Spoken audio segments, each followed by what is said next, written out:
Hey guys, I'm back. Thank you for tuning in.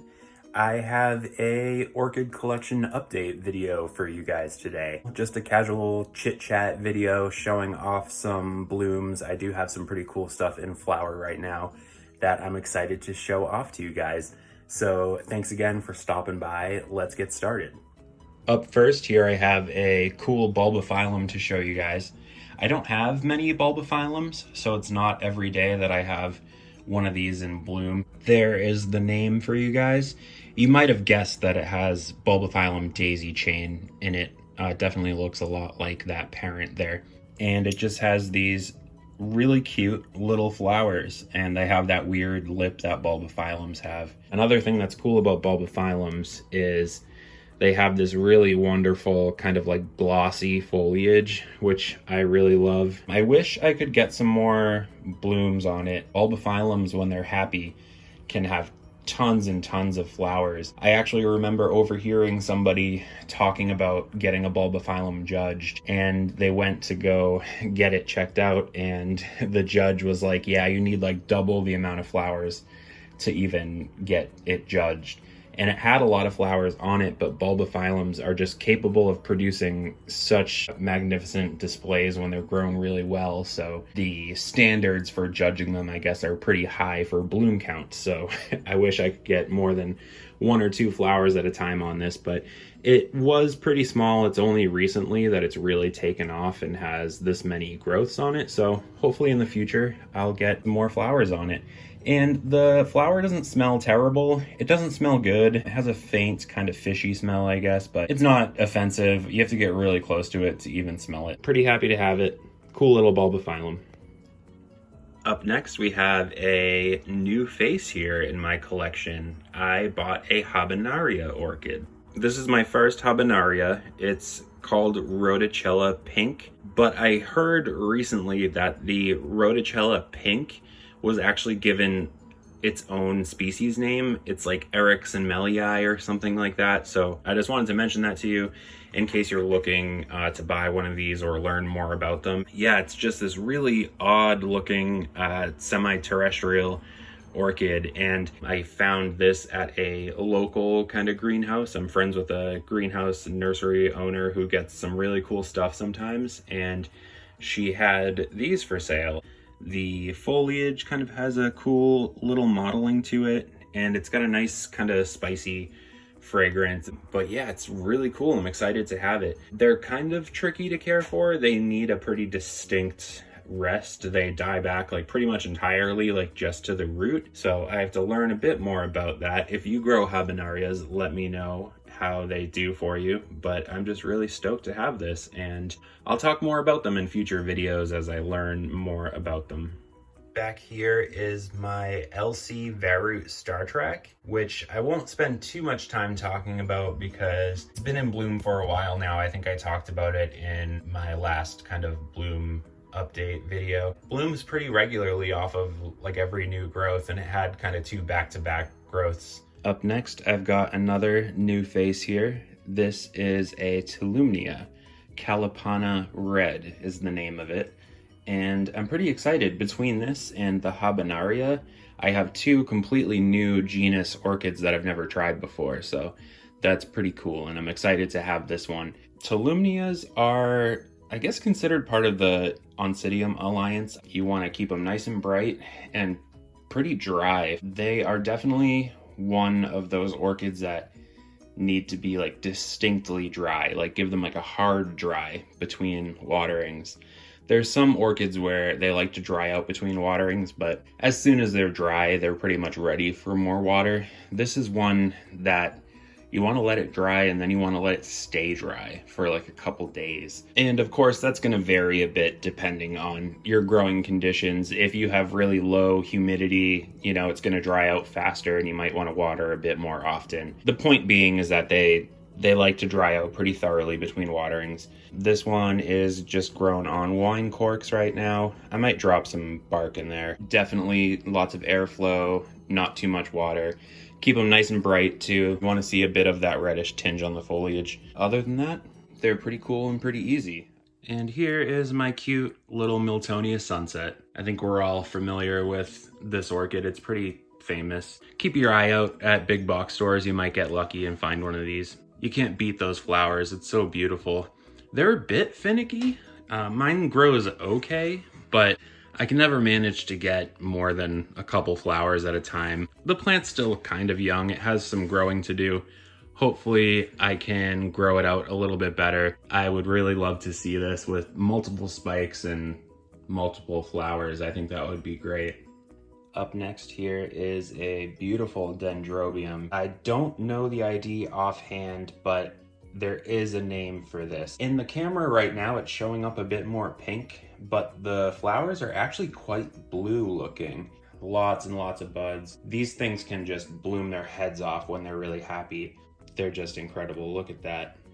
And real quick, before I forget, I told you guys I would update you on my Dendrophyllax, which we just mounted in my last video. I wanted to show you guys the Spanish moss. I originally had some like dead preserved moss on it, but I did get some live Spanish moss, which is the best and looks really cool. So I just wanted to show that to you guys. Here is something cool I have to show you guys. It's not much to look at right now, but this was like my #1 wish list plant for like a year. I have been dying to get my hands on one of these. This is Aranthis henricii. Aranthis is a member of the Angrecoid Alliance, and they are just really cool. They have some really bizarre flower shapes, and this is the one that kind of has the biggest, most showy flowers of the Aranthis. They tend to not look great. You might notice it's got some sort of funkiness on the leaves and stuff. That's kind of typical with these. They're just problematic little orchids. They're really sensitive to water quality and humidity. They need like really good airflow and stuff, so it's kind of typical for them to have some leaf issues, but it is giving me a new little leaf out of the center there, so I figure it can't be doing too poorly, and it's got some nice green root tips, so hopefully it'll do well for me, but I'm just so happy to have it. I will keep you guys posted on how this one does.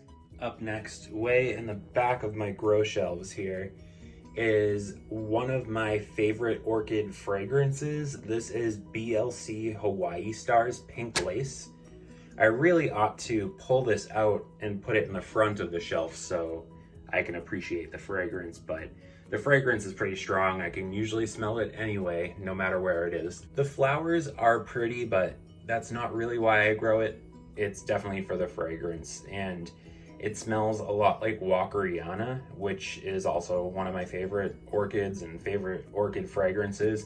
I believe it has Walkeriana in its heritage, so that would make sense. But it's just this pretty easy growing, easy blooming, cool little cattleya. Easy to find, I think. So if you love fragrant orchids, get your hands on this one. It's a good one. Here is my little Phallus Cylindrica with these bizarre little flowers. I've shown this to you before, but it keeps putting out a few flowers at a time sequentially on this crazy long spike. There's the plant right there. So the spike's like 2 feet long, and it just keeps putting out more flowers, and they're so cool and weird looking. We have another nice little weird one here. This is Restripia striata. It has these strange little flowers that sort of look like a bug or something. They're pretty easy growing as long as you can keep them moist and give them some amount of humidity. My humidity isn't crazy high. I just mist frequently and all that, and it seems to do okay for me. They can bloom almost freely when they're really happy, and if they're big, it seems to just put out a few flowers whenever it feels like it here and there. I'm starting to get some new leaves and some new growths as well. Down in the pot there, you can see a few. I'm excited to hopefully grow it out a little more and be able to get better and better bloom displays on this because it's such a cool little orchid. Up next, we've got some path action. I actually have 2 paths in bud. Back here is my Path Maudier. It's a no ID, but it's that Path Maudier green that you always see. It's pretty cool. I'm pretty happy to have it. It's the first path I ever got. I've had it for a while, so it's got some sentimental value to me, but the flowers are also pretty cool, and you gotta love that mottled foliage, and I'm excited to have it in bud, so I will definitely show it to you when it blooms. And up next, I've got another path in flower. This is Pathhenrianum, which is a recent acquisition. I just got this a few weeks ago in bud, and it's finally blooming, and I'm so in love with it. Pathhenrianum is a Vietnamese species, I believe, and it's so nice and compact. I've been wanting to get a few more slipper orchids, but a lot of paths and frags are kind of big, so this is a nice, pretty miniature one. Keep them pretty moist, but let them dry out a touch between waterings. Give them sort of like medium bright light. I keep my paths a bit brighter than I probably need to. And especially these kind of more strap leaf ones, I think can take a bit more light than the mottled leaf ones. And give them some fertilizer once in a while, one that has some calcium in it. They're pretty easy growing. They're kind of slow growing, like I said, but they're really rewarding when they bloom. They've got such interesting flowers, so I'm very happy to add this one to my collection. Up next here is a cute one, little SVO Hybrid. You can definitely tell it's got the Clausia in there. That's what kind of miniaturizes these Catasetinae type. Just adorable with those little speckles and the fringed lip, and the sun is going down, so I might have to end this video now. But thank you guys so much for watching. I had a lot of flowers to show off today. I didn't even realize how many. This video is probably longer than I thought it would be. I'm glad I was able to show off some flowers to you guys and catch up with you. Let me know what you guys have been up to. I am almost at 700 subscribers on YouTube, which is amazing. Thank you guys so much. It blows my mind that so many of you are enjoying my videos, and I really appreciate the support. If you haven't subscribed to my channel, please do. I would love it. I'm excited to be growing my channel a little bit. So thank you guys so much for always being here to chat with me about orchids. So thanks again. I'll see you guys in the next one. Bye.